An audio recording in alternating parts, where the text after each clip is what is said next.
નમસ્કાર મિત્રો, તો સ્વાગત છે આપણી આ યુટ્યુબ ચેનલમાં। તો આજે આપણે વાત કરવાના છીએ આંગણવાડી બહેનોના પગાર વધારા વિશે। ગુજરાતની હજારો આંગણવાડી વર્કર અને હેલ્પરો હાઈકોર્ટના ચુકાદા મુજબ અનુક્રમે 24,800 અને 20,300 વેતન ચૂકવવાની મુખ્ય માંગ સાથે ધરણા પર ઉતરી છે। ICDS યોજનાના 50 વર્ષ પૂરા થયા હોવા છતાં સરકાર નકારાત્મક પાસા પર ધ્યાન આપતી નથી અને ઉત્તમ વેતનના દાયરામાં પણ સમાવ્યા નથી। કામનો અસહ્ય બોજ, પોષણ ખર્ચની વિસંગતતા અને 12 મહિના સુધી બિલ પાસ ન થવા જેવી ગંભીર સમસ્યાઓ સામે લડતી બહેનોને સરકારને આંધળી, બેરી અને મૂંગી ગણાવીને આંદોલનને વધુ ઉગ્ર બનાવવાની ચીમકી આપી રહી છે। હાલમાં ગુજરાતમાં રાજ્યભરની 26 જિલ્લાની હજારો આંગણવાડી વર્કર અને હેલ્પર બહેનો પોતાની પડતર માંગણીઓ માટે ધરણા પ્રદર્શન કરી રહી છે। આંદોલનનું મુખ્ય કારણ હાઈકોર્ટ દ્વારા 20 ઓગસ્ટે આપવામાં આવેલા ચુકાદાનું સરકાર દ્વારા પાલન ન થવું છે। આ ચુકાદા મુજબ આંગણવાડી વર્કરને 24,800 અને હેલ્પરને 20,300નું ચૂકવણું થવું જોઈએ, પરંતુ 4 થી 5 મહિના વીતી ગયા હોવા છતાં સરકાર તરફથી કોઈ કાર્યવાહી કરવામાં આવી નથી।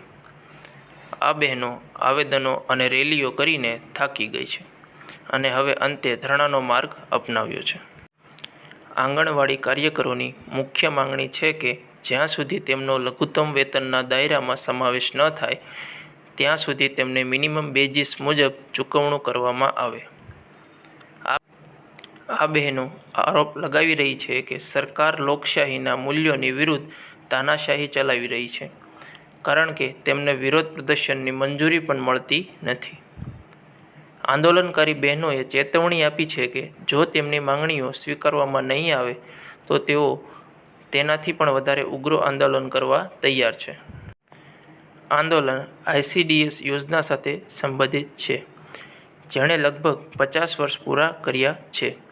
કાયદા મુજબ કોઈપણ યોજનાની સમીક્ષા દર 5 કે 10 વર્ષે થવી જોઈએ, પરંતુ સરકાર 50 વર્ષ જૂની આ યોજનાના નકારાત્મક પાસા પર આંખ આડા કાન કરી રહી છે। હવે જે અત્યારે આંગણવાડી બહેનોની મુખ્ય માંગણી જે છે તેના વિશે વાત કરીએ।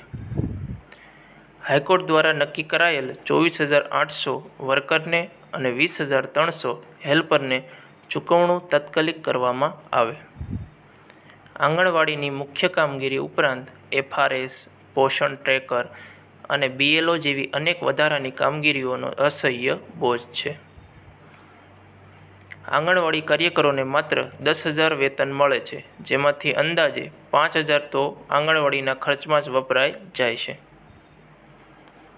12 મહિના સુધી આંગણવાડીના ખર્ચના બિલો પાસ થતા નથી। જો આંગણવાડી ભાડાના મકાનમાં ચાલતી હોય અને ભાડું 12 મહિના સુધી ન મળે તો સંસ્થા ચલાવવી અશક્ય બની જાય છે।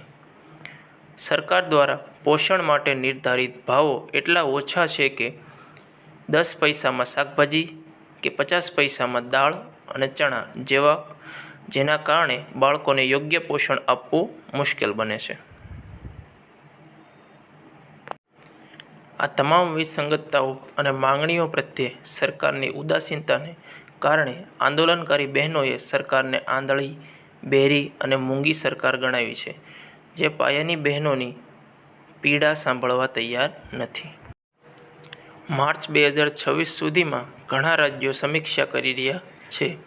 આંગણવાડીના પગાર વધારા અને કામદારોની માંગણીઓ અંગે મહત્વપૂર્ણ વિકાસ સાથે મુખ્ય અપડેટ્સમાં વાત કરીએ તો ઉત્તર પ્રદેશમાં માનદ વેતનમાં વધારા અંગેના પડતર નિર્ણયો, આંધ્રપ્રદેશમાં ઊંચા વેતન માટે ચાલી રહેલા વિરોધ પ્રદર્શનો અને કામદારોના નાણાકીય તણાવને ઘટાડવાના હેતુથી ગુજરાતમાં અગાઉ કોર્ટ દ્વારા આદેશિત પગાર વધારો સામેલ છે।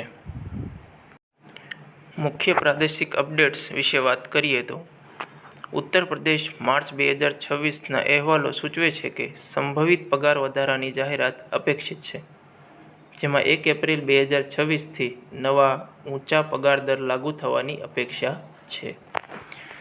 જેમાં આંધ્રપ્રદેશ માર્ચ 2026માં વાત કરીએ તો મંત્રી ગુમ્મીદી સંધ્યારાનીએ સંકેત આપ્યો કે ઘણી માંગણીઓ પૂર્ણ થઈ ગઈ છે, પરંતુ નાણાકીય મુશ્કેલીઓને કારણે સામાન્ય પગાર વધારામાં વધુ સમયની જરૂર પડે છે. ગુજરાતમાં વાત કરીએ તો હાઈકોર્ટે મોટો વધારો કરવાનો આદેશ આપ્યો, જેમાં કામદારોના પગાર વધારો કરીને 24,000થી વધુ અને મદદગારોના પગારમાં વધારો કરીને 20,000થી વધુ પ્રતિમાસ કરવામાં આવ્યો છે. તેલંગાણા વિશે વાત કરીએ તો ભારે ગરમી દરમિયાન કામના કલાકો ઘટાડવા અને રિપોર્ટિંગ માટે નવી ટેકનોલોજી પૂરી પાડવાની વિનંતીઓ સાથે પગાર વધારાની માંગણીઓ ઉઠાવવામાં આવી રહી છે. સામાન્ય માંગણીઓ અને વલણો વિશે વાત કરીએ તો ઘણા રાજ્યોમાં કામદારો સરકારી કર્મચારીઓનો દરજ્જો, ઉચ્ચ માસિક પગાર જેમ કે 15,000થી 20,000 જેવા લાભોને માંગ કરી રહ્યા છે. સારા નિવૃત્તિ લાભો અને ઓછા બિન શૈક્ષણિક અથવા બિન પોષણ કાર્યો જેમ કે BLOની કામગીરી જે હોય છે એની માંગ કરી રહ્યા છે. જો તમને આ વિડીયો ગમ્યો હોય તો એક લાઈક જરૂરથી કરજો અને આપણી ચેનલને સબસ્ક્રાઈબ કરવાનું ભૂલતા નહીં.